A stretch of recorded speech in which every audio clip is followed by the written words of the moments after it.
Kirana sadar suaminya berubah, tapi ia memilih bertahan. Ia hadapi jarak dan kebohongan, berharap semuanya membaik. Tapi, saat kebenaran tentang rahasia Bayu terungkap, kesabarannya hancur, memaksanya bangkit dan memulai lembaran baru. Assalamualaikum warahmatullahi wabarakatuh. Kalian dari mana aja nih? Absen yuk, jangan lupa subscribe. Buat yang sudah subscribe, semoga selalu diberkahi kebaikan dan rezeki yang mengalir. Desa Harapan, nama yang selalu terasa begitu pas untuk tempat tinggalku. Disinilah aku, Kirana, tumbuh besar, belajar mengaji di surau kecil, dan akhirnya menikah dengan pujaan hatiku, Bayu, suamiku. Senyumnya yang hangat, sorot matanya yang teduh, dan tutur katanya yang lembut selalu berhasil menenangkan badai apapun dalam hatiku. Aku masih ingat betul hari pertama kami bertemu di acara kenduri tetangga, bagaimana matanya tak lepas dariku, dan bagaimana pipiku bersemu merah di balik hijab sederhana yang ku kenakan. Sejak hari itu, duniaku seolah berputar mengelilinginya. Pernikahan kami sudah berjalan 5 tahun. 5 tahun yang terasa begitu singkat, seolah baru kemarin aku mengucap ijab kabul dengan suara bergetar. Hidup kami sederhana, jauh dari hiruk-pikuk kota besar. Bayu bekerja sebagai pengrajin kayu, membuat ukiran-ukiran indah yang sering dipesan dari luar desa. Aku sendiri berjualan kue-kue tradisional titipan ibu-ibu di warung Mak Minah, dan kadang membantu mengelola kebun kecil di belakang rumah. Setiap sore, setelah sholat Asyar, kami sering duduk di teras, menikmati teh hangat dan canda tawa sampai matahari tenggelam di balik punggung bukit. Momen-momen itu adalah permata terindah dalam hidupku. Namun, perlahan, permata itu mulai meredup. Awalnya hanya samar, seperti bias cahaya senja yang tak lagi sehangat dulu. Bayu mulai sering pulang larut malam. Alasannya selalu sama, banyak pesanan, Dek. Atau, harus mengantar ukiran ke kota, Dek. Aku percaya, tentu saja. Suamiku adalah pria pekerja keras, dan aku tahu betapa gigihnya dia membangun usaha kecil kami. Aku selalu menyambutnya dengan senyum, menyiapkan air hangat untuk mandi, dan menghidangkan makanan kesukaannya, tak peduli sesepi apapun malam itu terasa. Suatu malam, aku terbangun dari tidur. Jam dinding menunjukkan pukul 2 dini hari, dan sisi ranjang Bayu masih dingin. Aku bangkit, menyelimuti tubuh dengan mukena, lalu duduk di kursi goyang dekat jendela. Angin malam berhembus pelan, membawa aroma melati dari kebun tetangga. Hatiku terasa ganjil. Biasanya, jika Bayu pulang larut, dia akan membangunkanku sebentar, sekadar untuk memberitahu bahwa dia sudah tiba. Tapi kini, dia hanya diam-diam masuk, seolah tak ingin mengusik tidurku, atau mungkin tak ingin terganggu. Beberapa hari kemudian, Bayu terlihat lebih sering melamun. Sorot matanya yang dulu teduh kini tampak jauh, seperti menyimpan rahasia. Pertanyaanku tentang pekerjaannya sering dijawab singkat, kadang malah tanpa menatap mataku. Dia yang dulunya selalu antusias menceritakan hari-harinya, kini lebih sering menghabiskan waktu dengan ponselnya. Bahkan saat kami makan bersama, aku sering menangkapnya tersenyum sendiri melihat layar ponsel. Senyum yang tak pernah lagi dia tunjukkan padaku. Perubahan itu semakin kentara.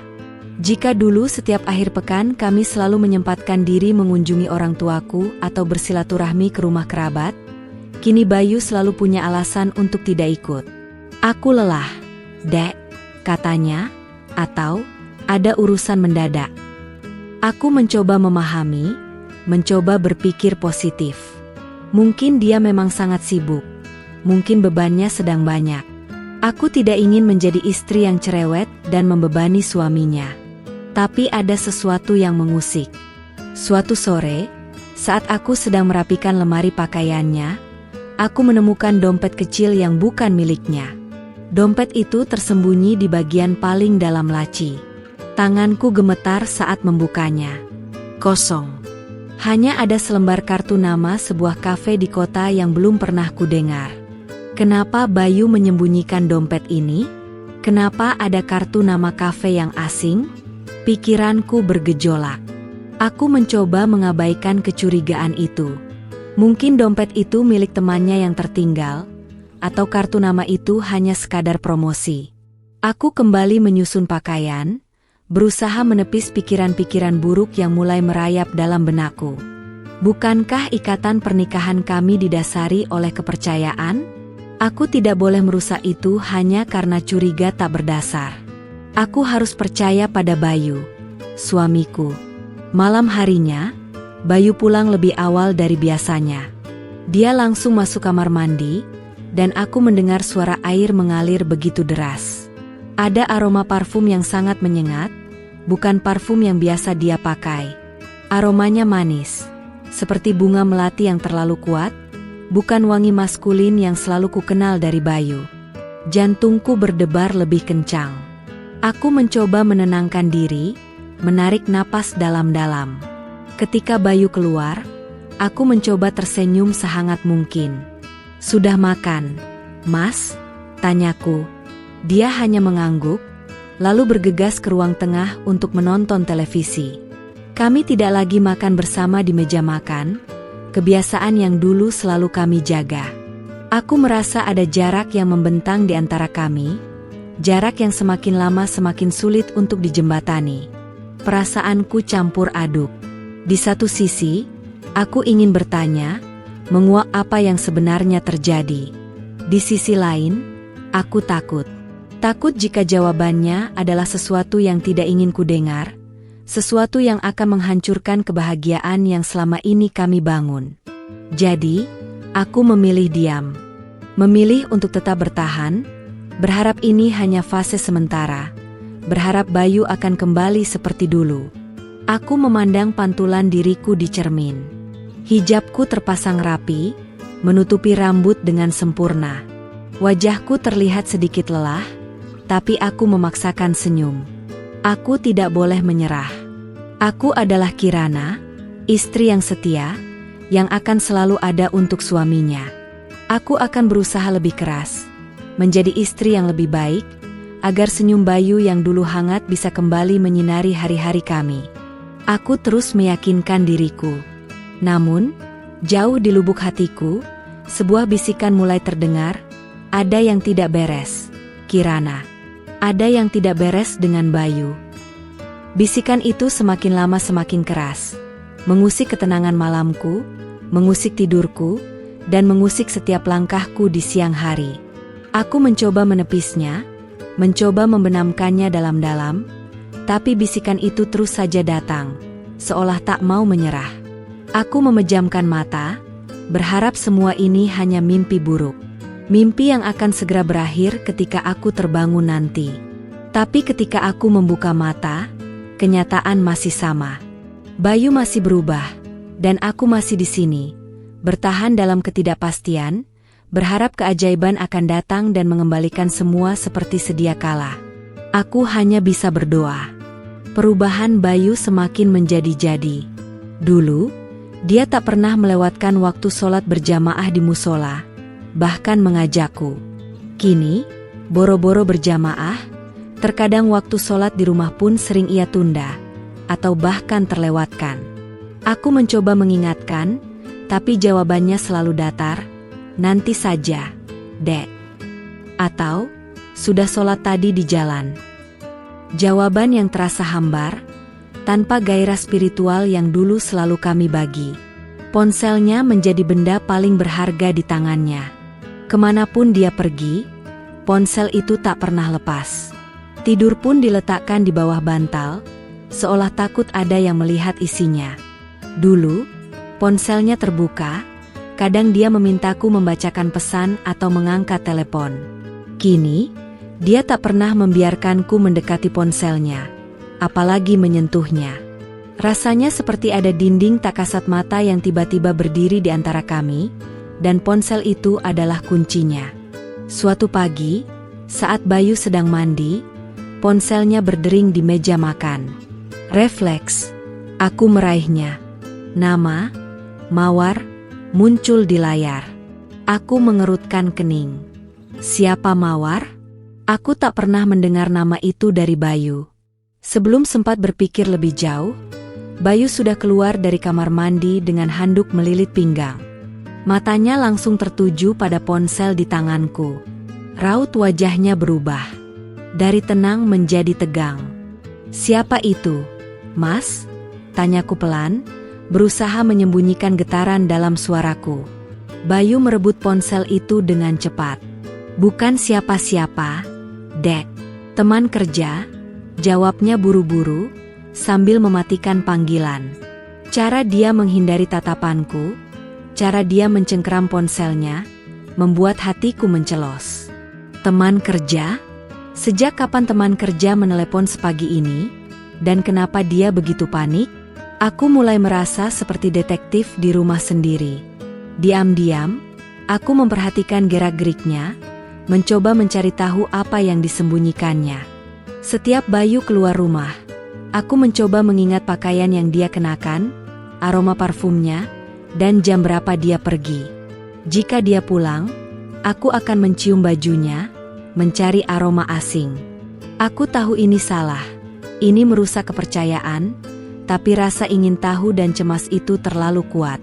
Keuangan kami juga mulai goyah. Bayu yang dulu sangat transparan soal penghasilannya, kini enggan membahasnya.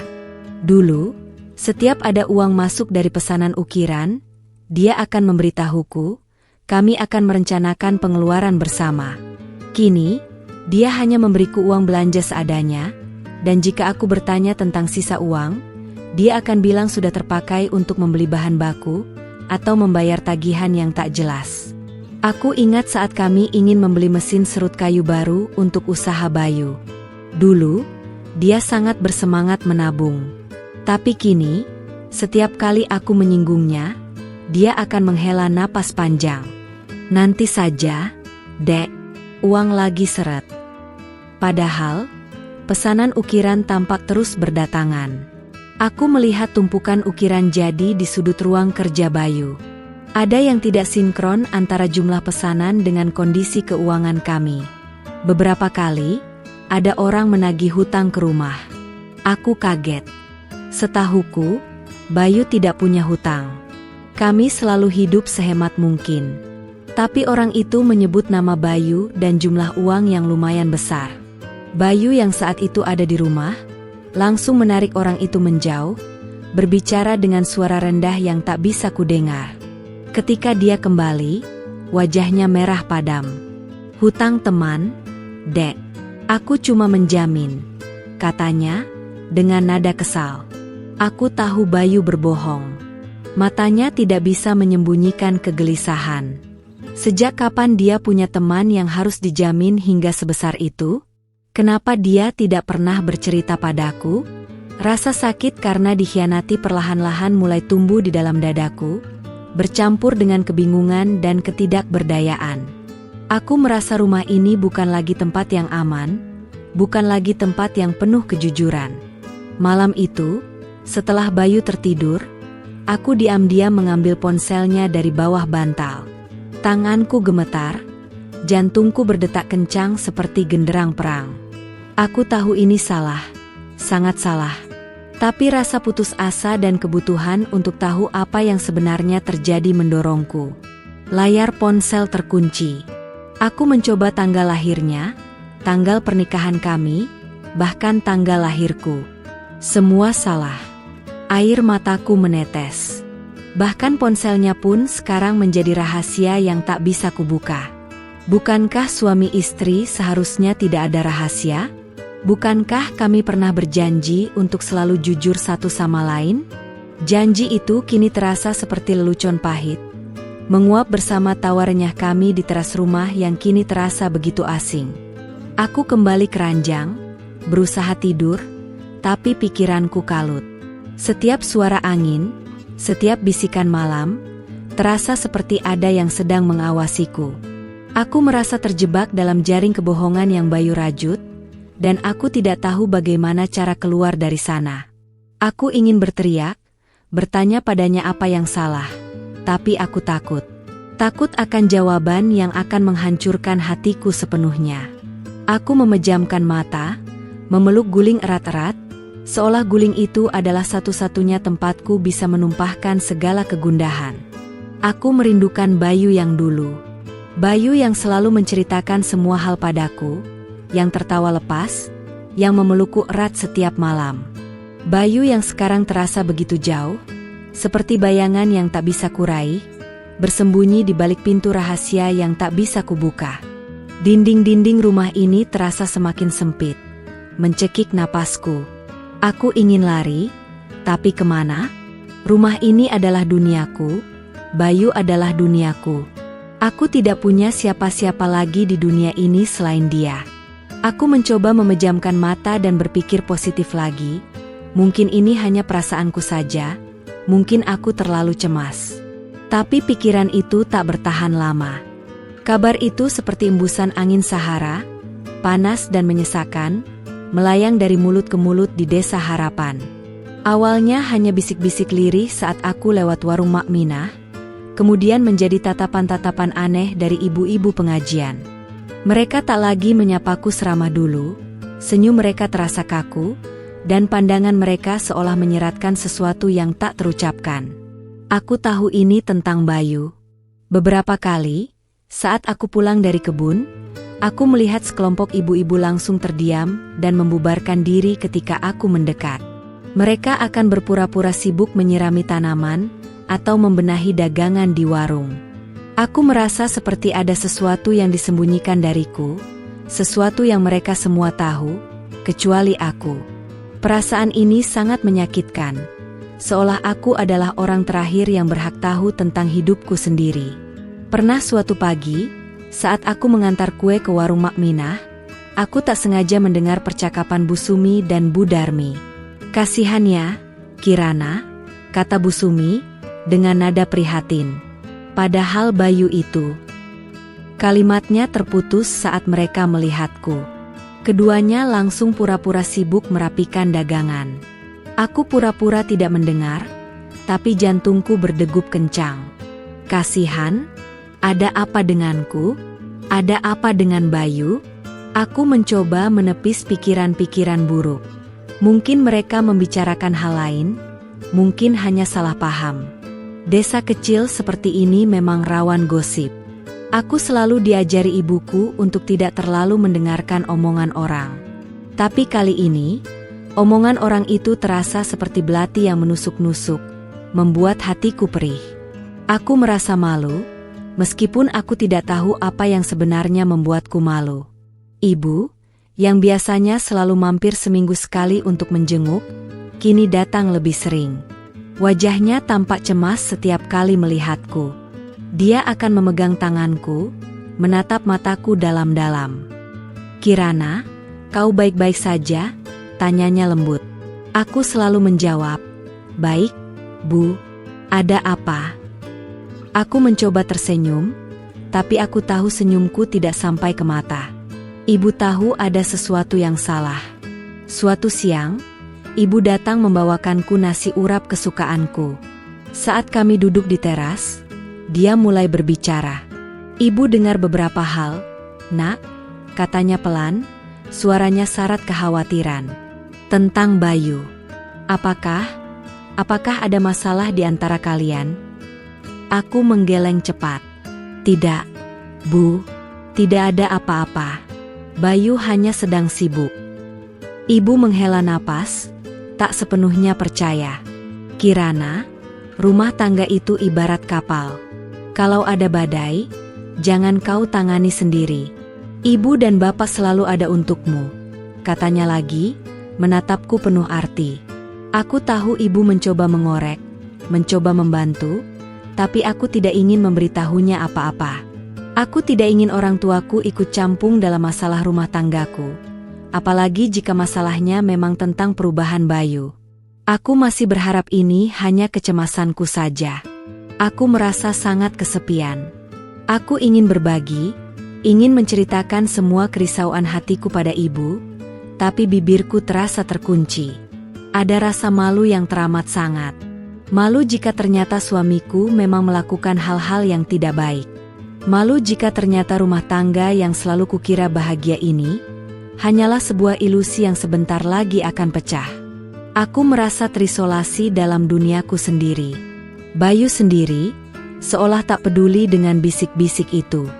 Dia tetap pulang larut, tetap acuh, dan tetap sibuk dengan ponselnya.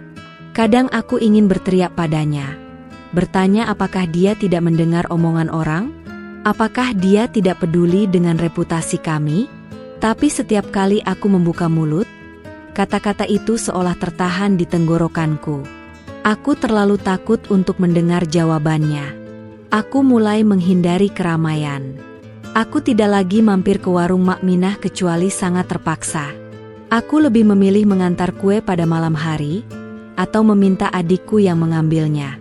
Aku tahu, dengan begitu, aku semakin mengisolasi diri, tapi aku tidak sanggup menghadapi tatapan-tatapan penuh arti atau pertanyaan-pertanyaan tersirat dari para tetangga. Rasanya seperti ada cap buruk di dahiku. Suatu sore, aku melihat Bayu berjalan tergesa-gesa di ujung jalan desa.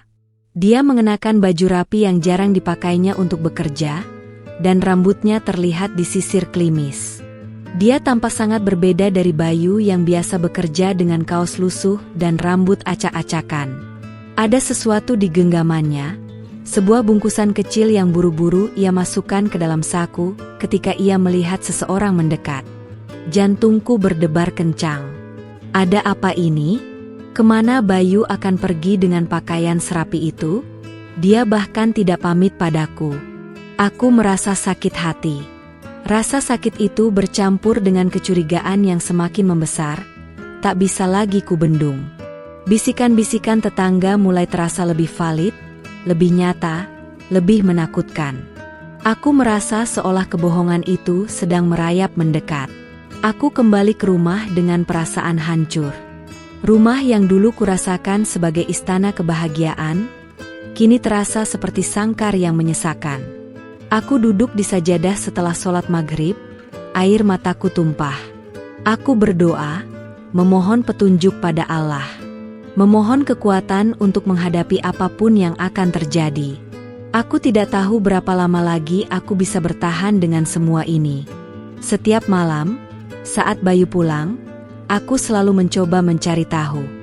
Mencium aroma asing, memeriksa saku bajunya, melihat ponselnya yang selalu dia genggam erat.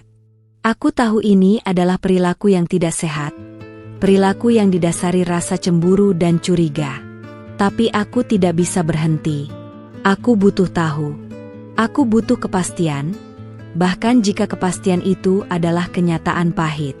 Aku teringat masa-masa awal pernikahan kami, saat Bayu selalu bercerita tentang semua hal padaku, tak ada satupun rahasia di antara kami. Kini, di antara tawa dan senyum palsu yang aku paksakan, aku merasa begitu asing dengan pria yang tidur di sampingku setiap malam. Dia ada di dekatku, tapi rasanya begitu jauh, terpisah oleh dinding-dinding kebohongan yang semakin tinggi. Kehidupan kami terus berjalan di atas kebohongan yang semakin tebal. Bayu semakin sering menghilang, bahkan kadang tidak pulang sampai pagi. Alasannya selalu berubah. Kadang menginap di rumah teman karena lembur pesanan, kadang ada urusan mendadak di luar kota. Aku tahu dia berbohong. Aku tahu itu. Mata lelahku tidak bisa lagi membohongi diri sendiri. Tubuhku terasa remuk, bukan karena lelah fisik, melainkan karena lelah batin. Suatu minggu pagi, seharusnya kami pergi ke pasar desa bersama, kebiasaan yang tak pernah absen dulu. Tapi Bayu tiba-tiba bilang ada janji dengan klien penting di kota. Ini sangat penting, Dek, demi masa depan kita, katanya, sambil mencium keningku sekilas. Ciuman itu terasa hambar, tanpa kehangatan yang dulu selalu kurasakan. Aku hanya mengangguk, hati kecilku berteriak, dia berbohong lagi. Setelah Bayu pergi, aku duduk termenung di teras. Pikiranku kalut. Bagaimana bisa aku mengetahui kebenarannya? Aku tidak bisa terus hidup dalam ketidakpastian seperti ini. Aku merasa seperti orang bodoh yang membiarkan dirinya ditipu, yang membiarkan hatinya diinjak-injak. Aku harus bertindak. Aku harus mencari tahu sendiri. Dengan langkah ragu, Aku masuk ke kamar. Aku mulai mencari-cari. Setiap sudut, setiap laci, setiap tumpukan barang yang jarang disentuh, aku periksa dengan teliti. Tanganku gemetar, takut menemukan sesuatu, tapi juga takut tidak menemukan apa-apa dan terus hidup dalam bayang-bayang. Aku membuka lemari pakaiannya, meraba setiap saku jaket dan celana. Di saku jaket yang sudah lama tidak dia pakai, aku menemukan selembar bon pembayaran. Ini bukan bon pembelian bahan baku ukiran. Bon itu dari sebuah toko perhiasan di kota, tertanggal seminggu yang lalu. Dan yang membuat jantungku serasa berhenti berdetak adalah nama barang yang tertera, kalung berlian. Kalung berlian? Untuk siapa? Aku tidak pernah menerima kalung berlian darinya. Bahkan ulang tahunku bulan lalu, dia hanya memberiku kain batik sederhana. Tanganku bergetar hebat. Air mataku langsung tumpah membasahi bon itu. Kalung berlian? Untuk siapa lagi kalau bukan untuk wanita lain? Semua kecurigaanku selama ini, semua bisik-bisik tetangga, semua perubahan sikapnya, kini terasa seperti kepingan puzzle yang perlahan menyatu membentuk gambaran yang sangat mengerikan. Gambaran perselingkuhan. Aku mencoba menenangkan diri. Mungkin ada salah. Mungkin dia membelikannya untuk ibunya, atau adik perempuannya, tapi ibunya tidak memakai perhiasan semewah itu, dan adik perempuannya sudah menikah dengan suami yang mapan. Hatiku tahu, ini untuk wanita lain. Otakku menolak, tapi hatiku sudah hancur berkeping-keping. Malam harinya, Bayu pulang dengan wajah tampak lelah, tapi ada semburat kepuasan di matanya. Aku menyambutnya seperti biasa, menyiapkan teh hangat. Aku mencoba bersikap tenang, seolah tidak terjadi apa-apa. Tapi hatiku berteriak, menuntut penjelasan. Saat dia duduk di ruang tengah, aku menarik napas dalam-dalam. "Mas," panggilku, suaraku sedikit bergetar. "Aku menemukan ini." Aku menyerahkan bon pembayaran kalung berlian itu padanya. Wajah Bayu langsung pucat pasi. Matanya membulat, menatap bon itu, lalu beralih padaku. Ada ketakutan dan amarah yang terpancar jelas di sana. "Dari mana kau dapat ini?" tanyanya dengan suara serak, nadanya meninggi. "Kenapa kau menggeledah barang-barangku?" Dia tidak menjawab pertanyaanku, malah balik menyerang. Aku merasa lebih sakit hati lagi. Dia marah padaku karena aku menemukan kebohongannya. "Bon ini ada di saku jaketmu, Mas." Aku hanya merapikan lemari, jawabku, berusaha menahan tangis. "Kalung berlian itu untuk siapa, Mas? Aku tidak pernah menerimanya." Bayu terdiam. Dia memalingkan wajah, tidak sanggup menatap mataku. Lalu, dia menghela napas panjang. Itu untuk klien, Dek. Untuk hadiah, karena dia sudah memesan ukiran dalam jumlah besar. Katanya, suaranya terdengar dipaksakan. "Aku tidak ingin kau tahu, karena aku ingin memberimu kejutan nanti, hasil dari kerja keras itu." Dia mencoba menyentuh tanganku, tapi aku menariknya. "Jangan berbohong lagi, Mas." Suaraku meninggi, air mataku tak tertahankan lagi. "Sejak kapan klien diberi hadiah kalung berlian? Sejak kapan pekerjaanmu membuatmu pulang pagi, menyembunyikan ponsel, dan berhutang sana-sini?" Aku tidak bisa menahan ledakan emosi yang selama ini kupendam. Semua kekecewaan, rasa sakit, dan kemarahan itu tumpah ruah. Bayu terdiam. Dia tidak membantah, tidak menjelaskan. Dia hanya menunduk, bahunya terkulai. Aku tahu, saat itu, janji pernikahan kami seolah retak. Pecah menjadi kepingan-kepingan kecil yang sulit untuk disatukan kembali. Aku melihatnya, pria yang dulu kucintai sepenuh hati, kini seperti orang asing yang baru kutemui. Aku menangis sesenggukan, menutup wajah dengan kedua tanganku. Bayu tidak bergerak, tidak memelukku, tidak mencoba menenangkan. Dia hanya diam, membiarkanku menangis sendirian. Perasaanku hancur berkeping-keping. Aku merasa begitu bodoh, begitu naif, karena selama ini percaya pada semua kebohongannya. Malam itu, kami tidur saling memunggungi. Ranjang kami terasa begitu lebar, memisahkan dua hati yang kini terasa begitu jauh. Aku tidak tahu apa yang harus kulakukan. Haruskah aku menyerah? Haruskah aku pergi? Atau haruskah aku tetap bertahan, meskipun hatiku sudah remuk redam? Pertanyaan itu terus menghantuiku hingga pagi menjelang. Setelah kejadian bon kalung berlian itu, suasana di rumah kami terasa seperti berada di bawah selimut tebal yang menyesakkan. Kami jarang berbicara, kecuali hal-hal yang sangat penting dan itu pun dengan nada dingin. Bayu masih sering menghilang, tapi kini dia tidak lagi repot-repot memberikan alasan yang meyakinkan. Dia tahu aku sudah tahu, atau setidaknya aku curiga. Dan dia memilih untuk membiarkan kecurigaan itu tumbuh, alih-alih mencoba meluruskannya. Aku merasa lelah. Sangat lelah. Lelah dengan kebohongan, lelah dengan ketidakpastian, dan lelah dengan rasa sakit yang terus menghantam hatiku. Setiap hari, aku bangun dengan perasaan hampa, melakukan rutinitas seperti robot, tanpa gairah sedikit pun. Senyumku yang dulu ramah kini hanya topeng untuk menutupi kesedihan yang mendalam. Aku mulai memikirkan masa depanku sendiri. Bagaimana jika ini terus berlanjut? Sampai kapan aku akan bertahan dalam kondisi seperti ini? Apakah aku harus melepas hijabku karena malu dengan apa yang terjadi dalam rumah tanggaku? Tidak, itu tidak mungkin. Hijab adalah bagian dari identitasku, keyakinanku. Tapi beban ini terasa begitu berat. Suatu sore, aku memutuskan untuk mengikuti Bayu. Ini adalah langkah yang berat, langkah yang aku tahu akan mengubah segalanya. Tapi aku tidak punya pilihan lain. Aku butuh kepastian. Aku butuh melihat dengan mataku sendiri, meskipun aku tahu apa yang akan kulihat mungkin akan menghancurkan segalanya. Aku mengenakan pakaian paling sederhana, jilbab lebar yang menutupi seluruh tubuhku, dan sepatu sandal usang. Dengan hati berdebar, aku mengikuti sepeda motor Bayu dari jarak jauh. Dia melaju keluar dari desa, menuju jalan raya yang mengarah ke kota. Aku menyewa ojek langganan Mak Minah yang kebetulan sedang lewat.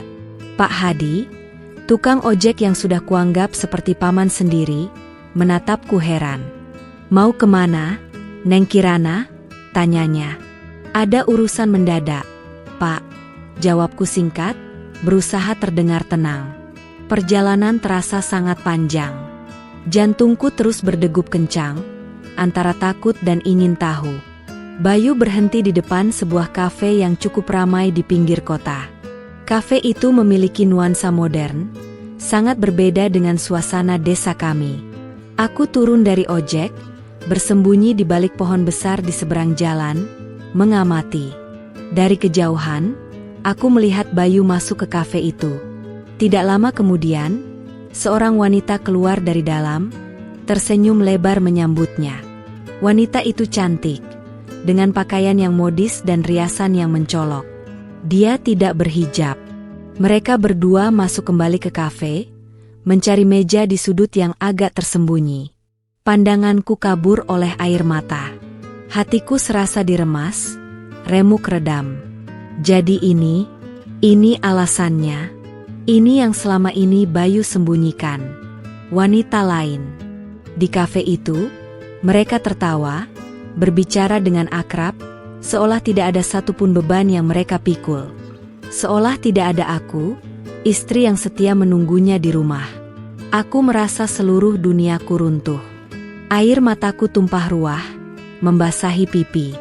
Aku tidak peduli lagi dengan tatapan orang-orang yang mungkin melihatku. Sakitnya tak tertahankan. Ini lebih sakit daripada yang kubayangkan. Rasa sakit ini menembus tulang, merobek-robek hatiku yang sudah lelah.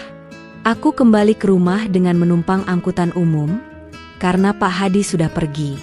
Sepanjang perjalanan, aku hanya bisa menangis dalam diam. Aku merasa begitu bodoh, begitu buta. Bagaimana bisa aku begitu percaya pada kebohongannya selama ini? Bagaimana bisa aku bertahan sejauh ini, hanya untuk menghadapi kenyataan sepahit ini? Sesampainya di rumah, aku langsung masuk kamar. Aku melemparkan diriku ke kasur, menenggelamkan wajahku di bantal, dan meraung sekuat tenaga. Raungan kesakitan, raungan kekecewaan, raungan pengkhianatan.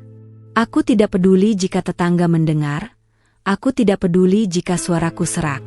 Aku hanya ingin mengeluarkan semua rasa sakit ini. Aku mengambil mushaf kecilku, yang selalu kubaca setiap malam. Aku memeluknya erat-erat, seolah itu satu-satunya pelampiasanku.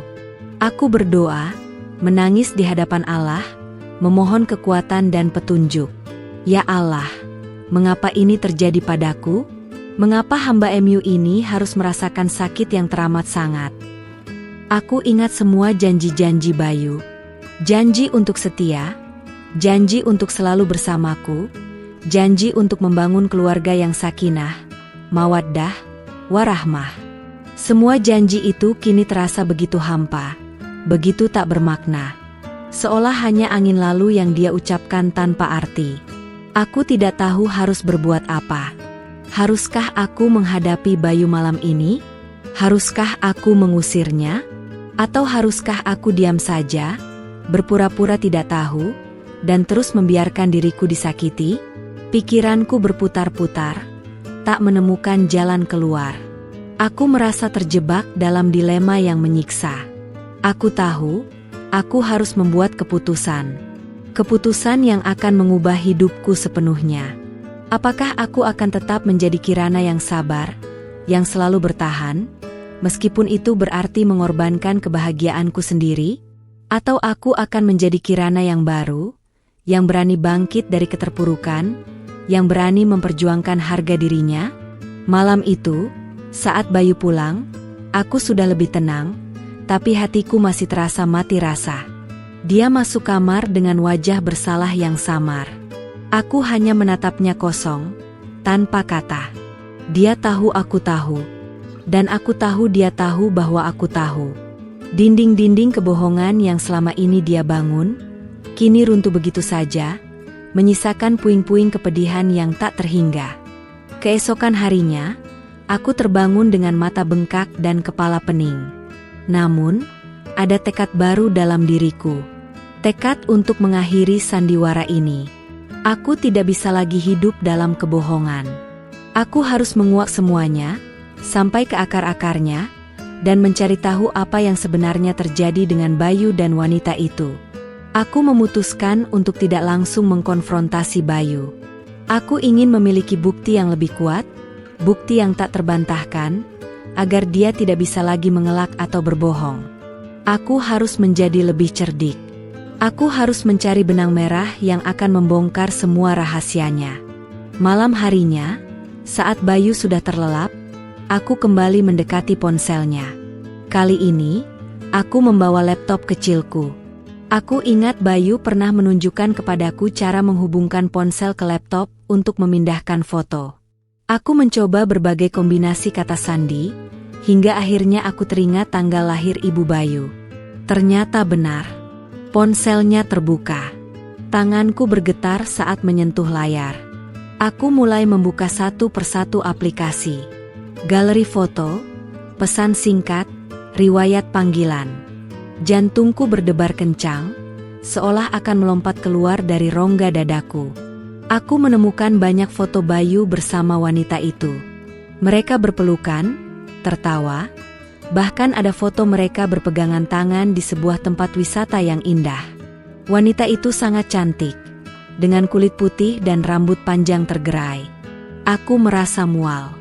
Kemudian, aku menemukan aplikasi chat. Di sana, percakapan mereka terjalin mesra. Mereka memanggil satu sama lain dengan panggilan sayang, merencanakan pertemuan, dan bahkan berbicara tentang masa depan bersama. Nama wanita itu adalah Dahlia. Dahlia, nama yang kini terukir pedih di hatiku. Pesan-pesan itu menjelaskan segalanya. Dahlia adalah pemilik kafe tempat mereka bertemu. Bayu bertemu dengannya saat mengantar ukiran ke kafe itu beberapa bulan yang lalu. Sejak itu, hubungan mereka semakin jauh. Bahkan, ada pesan yang menunjukkan bahwa Bayu sering memberikan uang kepadanya, menjelaskan mengapa keuangan kami menipis. Ada juga percakapan tentang rencana besar yang mereka ingin lakukan. Aku tidak mengerti apa rencana itu, tapi suaranya tidak menyenangkan. Air mataku kembali tumpah. Namun kali ini bukan tangisan kesedihan, melainkan tangisan amarah. Amarah yang membara di dalam diriku. Amarah karena dikhianati, dibohongi, dan diperlakukan seperti orang bodoh. Aku tidak tahu berapa lama aku menghabiskan waktu di depan ponsel itu. Membaca setiap percakapan, melihat setiap foto, mengumpulkan setiap kepingan bukti yang akan menghancurkan kehidupanku. Aku segera memindahkan semua foto dan riwayat percakapan itu ke dalam flash drive kecil yang selalu kubawa. Aku juga mencatat alamat kafe dan nomor telepon Dahlia. Aku ingin memastikan semua bukti ada di tanganku, tidak hanya dalam benakku. Aku tahu ini adalah tindakan yang berani, tindakan yang akan mengubah segalanya.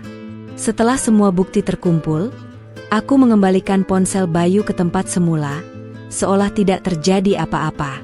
Aku berbaring di sampingnya, menatap langit-langit kamar yang gelap. Pikiranku berkecamuk. Aku tidak bisa lagi menahan semua ini sendiri.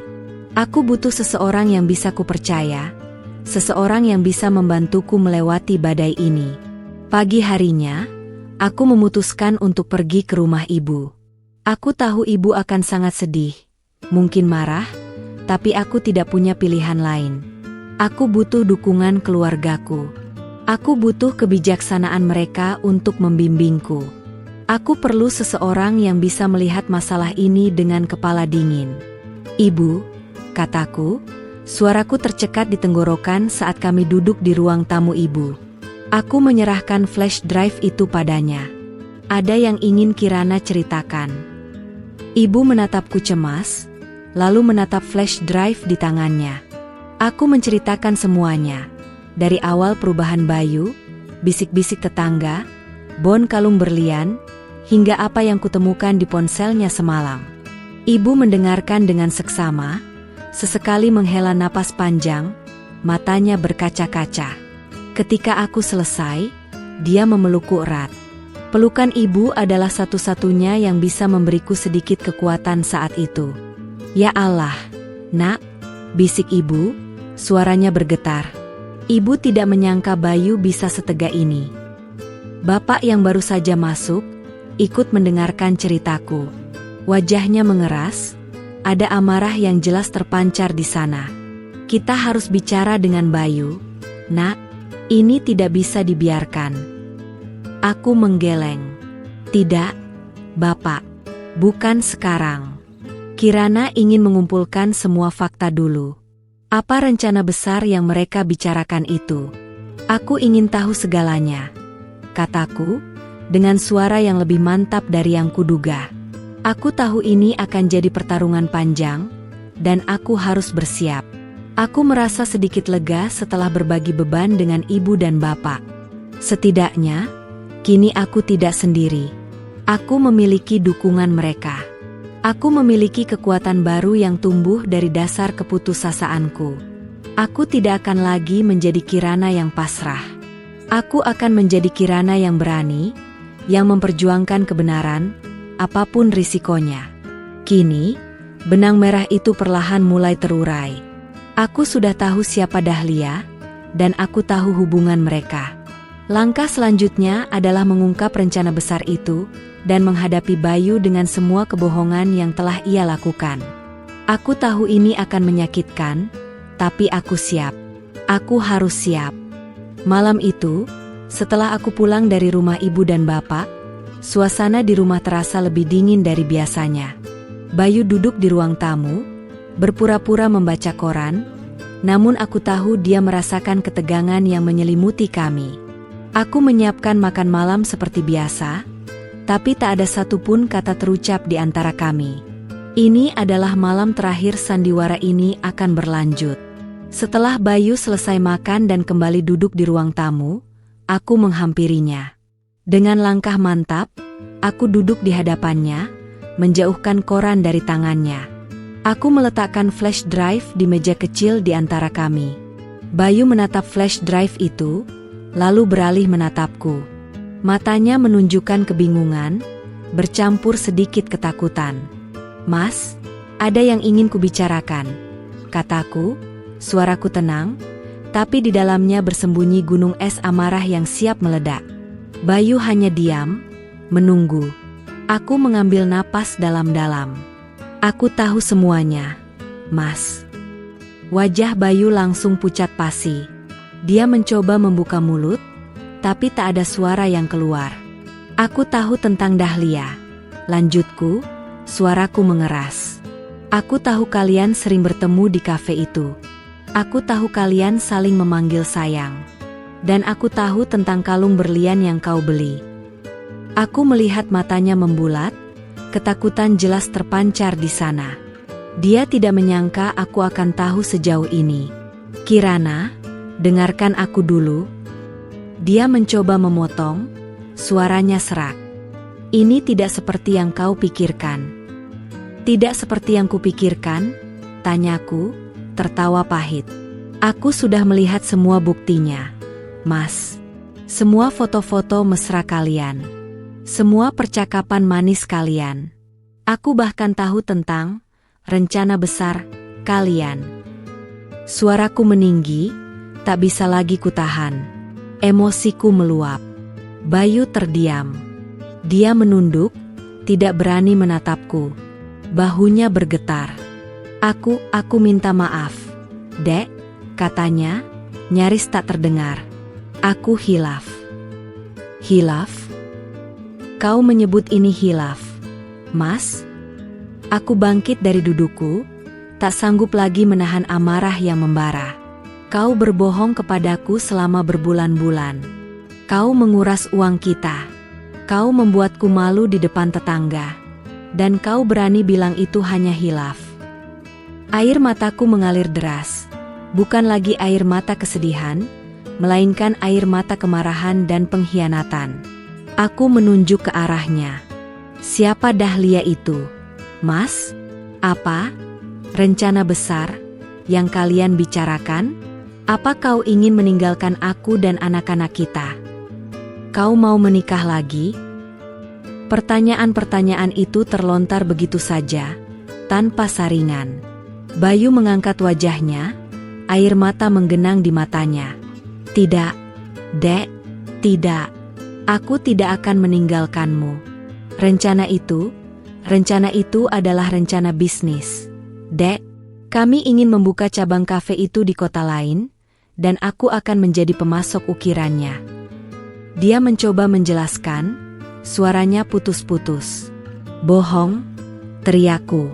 "Aku sudah melihat, Mas. Aku sudah melihat betapa mesranya kalian. Itu bukan sekadar hubungan bisnis." Aku merasa muak dengan setiap kebohongan yang keluar dari mulutnya. Dia masih mencoba menipu, bahkan setelah semua bukti terungkap. Bayu akhirnya menyerah. Dia menundukkan kepala, menangis tersedu-sedu. "Maafkan aku, Dek. Aku benar-benar minta maaf. Aku memang berhubungan dengan Dahlia. Dia klienku, lalu kami semakin dekat. Dia meminjam uang kepadaku untuk modal usahanya, dan aku membantunya. Aku terbawa perasaan, Dek." "Terbawa perasaan?" tanyaku, suaraku tercekat.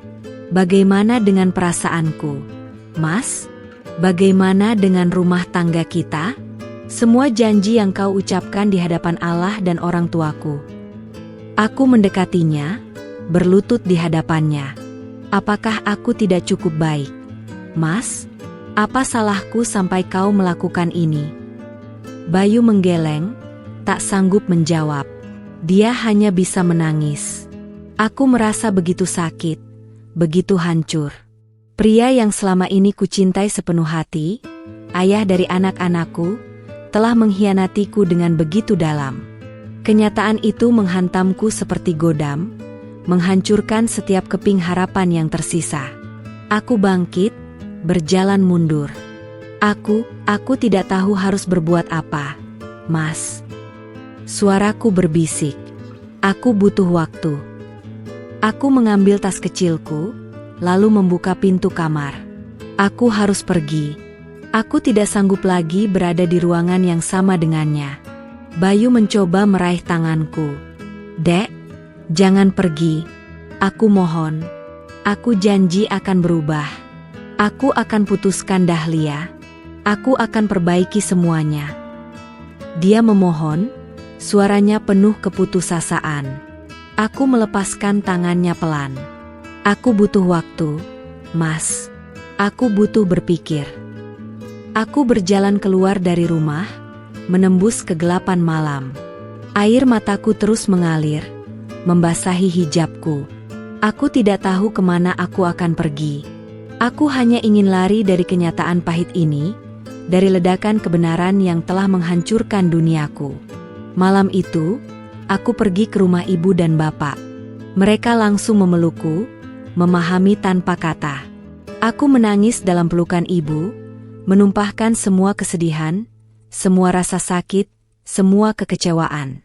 Kebenaran itu kini sudah terungkap, dan meskipun sangat menyakitkan, setidaknya aku tidak lagi hidup dalam kebohongan. Sekarang, tantangan sebenarnya baru dimulai. Bagaimana aku akan menghadapi puing-puing hati ini?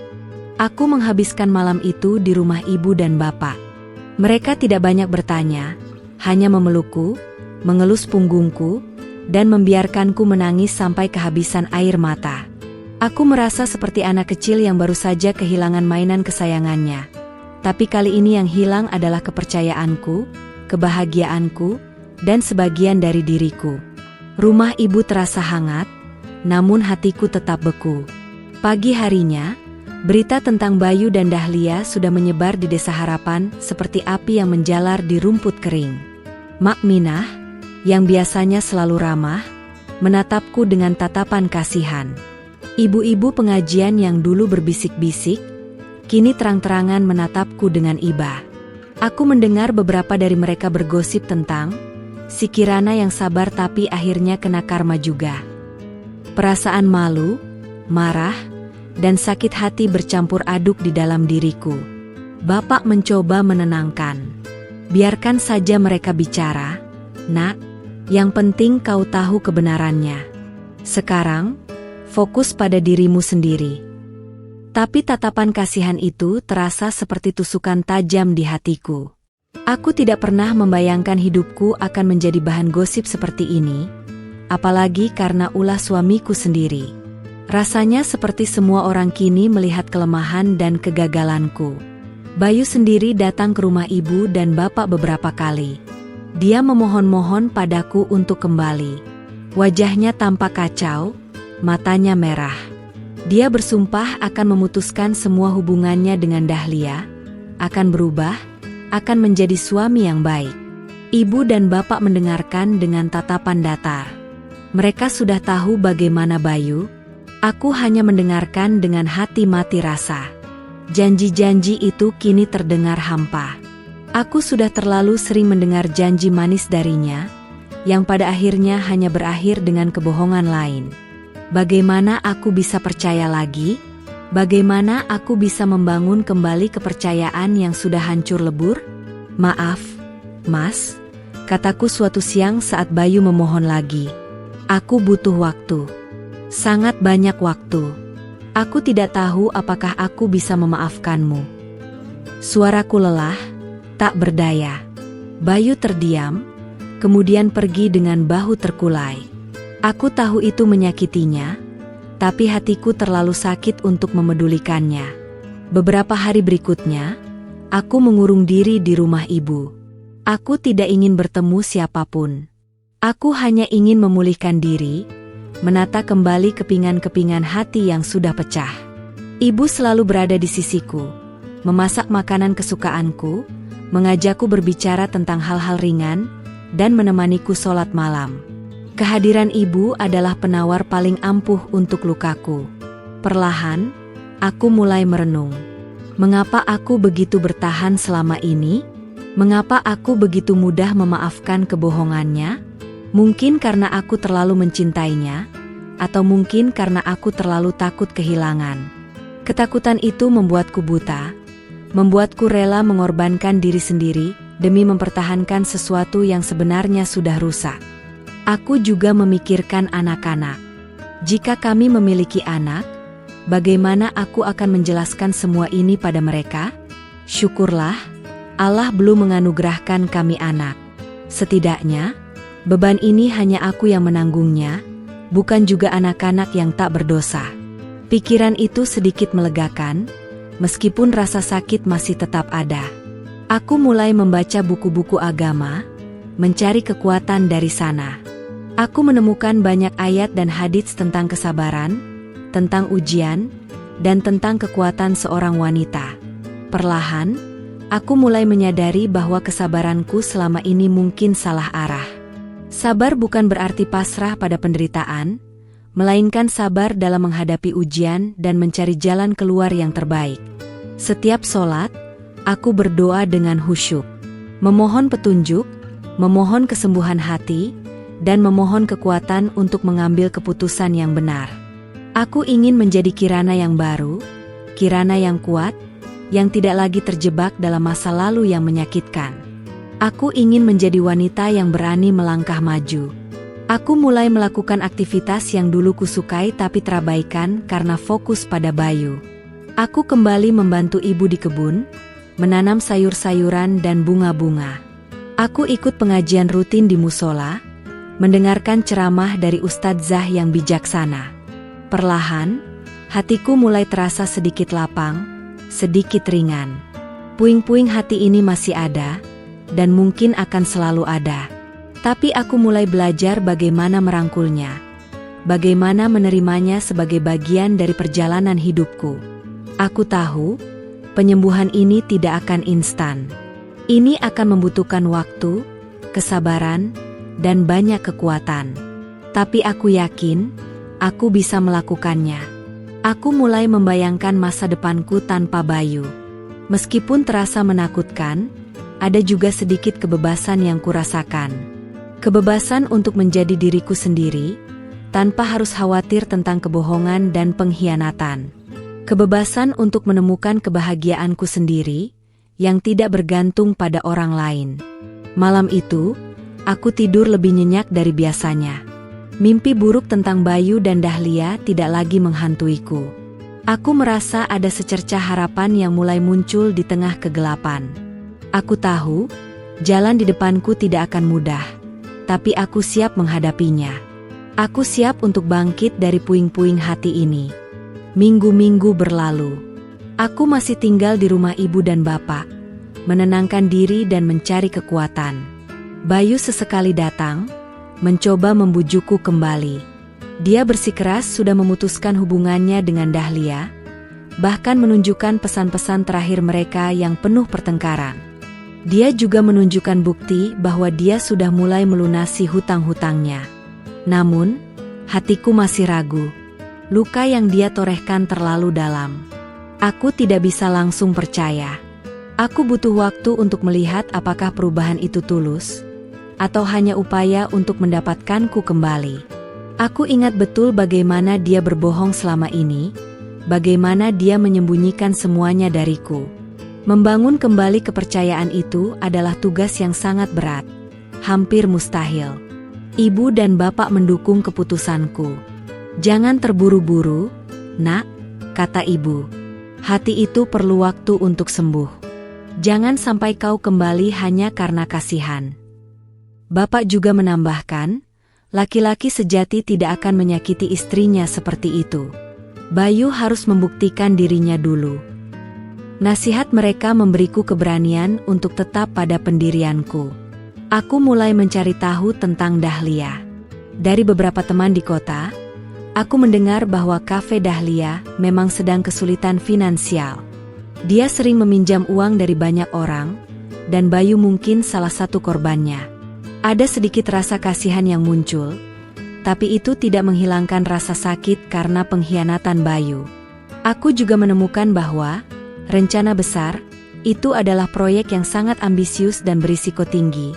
Dan ternyata Dahlia memang berencana mengambil keuntungan besar dari proyek itu, bahkan jika harus mengorbankan orang lain. Fakta itu semakin menguatkan keputusanku. Bayu tidak hanya berselingkuh, tapi juga terseret dalam masalah finansial yang berisiko, semua demi wanita itu. Aku merasa lega karena tahu lebih banyak tentang situasi sebenarnya.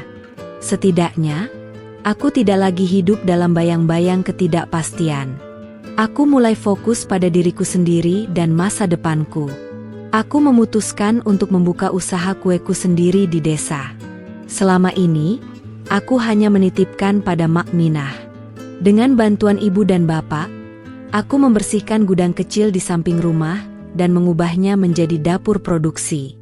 Aku belajar membuat jenis-jenis kue baru, mencari resep-resep yang lebih menarik, dan mulai memasarkannya sendiri dari rumah.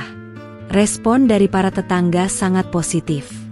Banyak yang datang memesan kue dariku, memberikan dukungan moral, dan bahkan beberapa ibu-ibu menawarkan diri untuk membantuku. Aku merasa sangat dihargai sebagai individu, bukan hanya sebagai istri Bayu.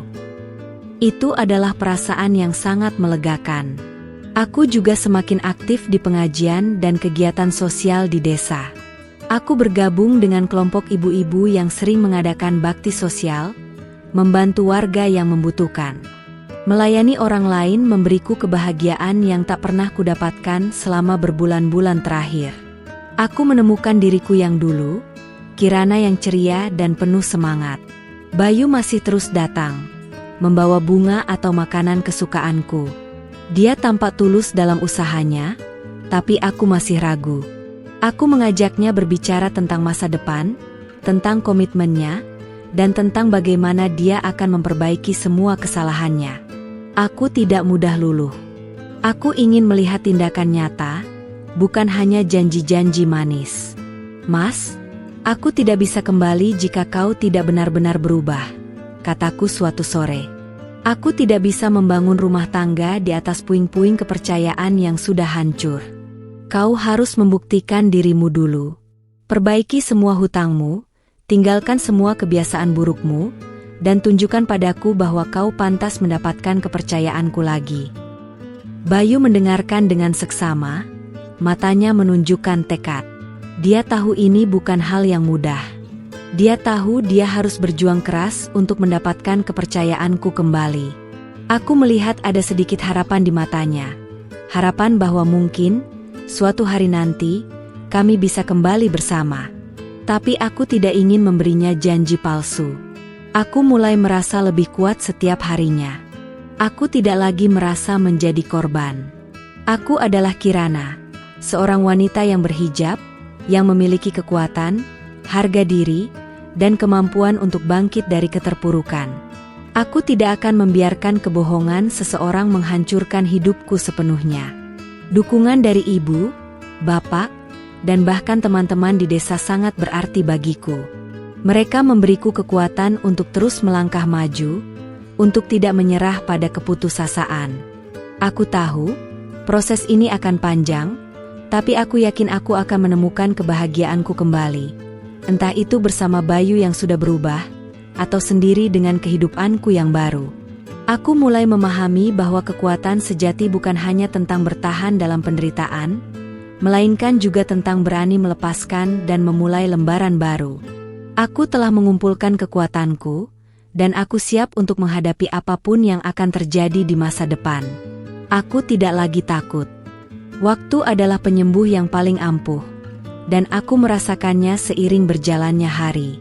Beberapa bulan telah berlalu sejak kebenaran itu terbongkar. Aku masih tinggal di rumah ibu dan bapak, namun kunjungan ke rumahku sendiri semakin sering kulakukan. Gudang kecil di samping rumah kini sudah berfungsi penuh sebagai dapur kue Kirana, dan pesanan terus berdatangan dari berbagai penjuru desa, bahkan dari kota tetangga. Aku kini sibuk, bahagia, dan merasa sangat berdaya. Bayu sendiri menunjukkan perubahan yang signifikan. Dia tidak lagi datang memohon-mohon, melainkan datang untuk membantuku mengurus kebun, memperbaiki atap dapur, atau mengantar pesanan kue. Dia juga lebih sering berdiam diri di rumah, fokus pada ukiran-ukirannya, dan yang terpenting, dia sudah melunasi semua hutangnya dan tidak lagi terlihat sibuk dengan ponselnya. Dia tidak lagi bersembunyi. Sikapnya terhadapku berubah total. Dia menjadi lebih sabar, lebih pengertian, dan lebih menghargai. Dia tidak lagi memaksaku untuk kembali, melainkan memberiku ruang dan waktu. Dia menunjukkan penyesalan yang tulus, dan itu terlihat dari setiap tindakannya. Aku melihat Bayu yang dulu, sedikit demi sedikit, kembali muncul. Tapi kali ini, dia jauh lebih dewasa dan bertanggung jawab.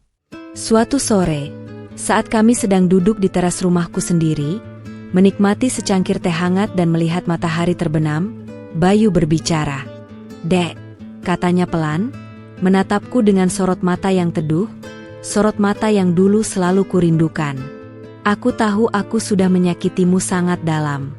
Aku tahu kepercayaanmu hancur karena kesalahanku. Aku tidak akan memaksamu untuk kembali. Aku hanya ingin kau tahu, aku benar-benar menyesal, dan aku akan berusaha sekuat tenaga untuk menjadi pribadi yang lebih baik, pantas untukmu." Aku menatapnya, ada ketulusan di matanya yang tidak bisa lagi kuragukan. Rasa sakit itu masih ada, namun kini bercampur dengan pemahaman dan sedikit rasa iba. Aku melihat usahanya, aku melihat penyesalannya. Aku tahu, tidak ada manusia yang sempurna, dan setiap orang berhak mendapatkan kesempatan kedua, asalkan ada niat tulus untuk berubah. "Mas," kataku, suaraku lembut. "Aku melihat usahamu. Aku menghargai itu. Tapi, butuh waktu bagiku untuk benar-benar pulih. Luka ini tidak bisa hilang dalam semalam." Dia mengangguk, mengerti. Dia tidak meminta lebih. Dia hanya ingin kesempatan untuk membuktikan dirinya. Beberapa minggu kemudian, ibu dan bapak datang menemuiku. Mereka melihat bagaimana Bayu berubah, bagaimana dia menunjukkan penyesalan. Mereka melihat bagaimana aku kini merasa lebih damai. "Bagaimana menurutmu, Nak?" tanya ibu lembut. "Apakah kau ingin memberinya kesempatan lagi?" Aku diam. Hatiku bergejolak antara trauma masa lalu dan harapan untuk masa depan. Aku memikirkan semua yang telah kami lalui, semua pelajaran yang kudapat. Aku juga memikirkan masa depan kami berdua. Mungkinkah kami bisa membangun kembali apa yang telah hancur? Malam itu, setelah sholat Isya, aku mengambil keputusan. Aku menghampiri Bayu yang sedang duduk di ruang tamu. "Mas," kataku, aku bersedia memberimu kesempatan lagi. Tapi, dengan satu syarat." Bayu menatapku penuh harap. "Kita harus memulai semuanya dari awal. Dengan kejujuran, dengan komitmen, dan dengan tekad untuk membangun rumah tangga yang lebih kuat dari sebelumnya." Air mata Bayu menetes. Dia bangkit dan langsung memelukku erat. Pelukan yang dulu sangat kurindukan. Pelukan itu kini terasa berbeda. Ada ketulusan, ada penyesalan, dan ada janji yang tak terucapkan untuk memperbaiki segalanya. Aku membalas pelukannya, merasakan kehangatan yang perlahan mulai mengisi kembali hatiku. Pagi harinya, mentari terbit dengan sinarnya yang lebih hangat. Aku melihatnya sebagai simbol harapan baru. Aku tahu, jalan kami tidak akan mudah. Mungkin akan ada keraguan, mungkin akan ada tantangan. Tapi aku percaya, dengan kejujuran, komitmen, dan keyakinan pada Allah, kami bisa melewati semuanya. Aku melihat diriku di cermin. Hijabku terpasang rapi, dan kini senyumku sudah kembali. Senyum tulus yang memancarkan kekuatan dan ketenangan. Aku adalah Kirana, istri yang berhijab, yang pernah merasakan sakit yang luar biasa, namun mampu bangkit dan memaafkan. Aku telah belajar banyak tentang kesabaran, tentang kekuatan diri, dan tentang arti sejati dari sebuah cinta dan pengampunan. Rumah kami terasa hidup kembali. Tawa kami mulai mengisi setiap sudut. Kebun kami kembali terawat. Usaha kueku semakin maju, dan hubungan kami dengan tetangga kembali harmonis. Meskipun sesekali masih ada tatapan ingin tahu, tapi aku tidak peduli. Aku telah menemukan kedamaianku sendiri. Perjalanan ini memang berat, tapi aku bersyukur. Dari semua kepedihan itu, aku belajar menjadi wanita yang lebih kuat, lebih mandiri, dan lebih bijaksana. Aku belajar bahwa setiap badai pasti berlalu, dan setelah itu, mentari yang baru akan selalu terbit, membawa harapan dan kebahagiaan yang baru. Ini adalah kisahku, kisah tentang bagaimana aku bertahan, dan akhirnya menemukan kekuatan untuk bangkit kembali.